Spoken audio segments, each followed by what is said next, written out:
drop ពងលោកមើលតែនេះផ្លែវាពណ៌ស្វាយផ្លែពណ៌ស្វាយបាទ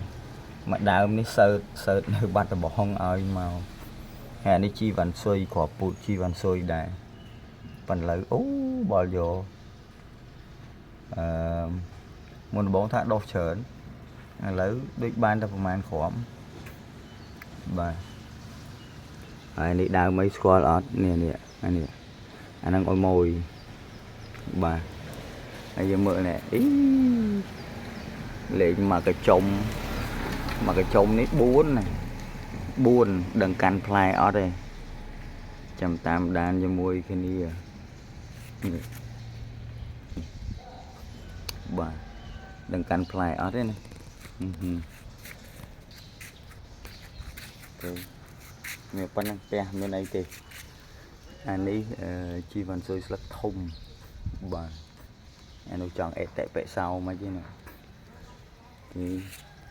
ហើយអានេះថប់ពុតអញងយកមកប្លំគេខ្លាចចៃដឹងនេះអត់ទេនេះតើបានធ្វើថ្នាំបាញ់ទេចាំមើលផ្សំថ្នាំបាញ់តិចសិនបាទនេះមានប៉ុណ្ណឹងមានអីទេសបុកសបាត់អាជ័យក្បែរផ្ទះហើយនោះហៅកៅអៅទេ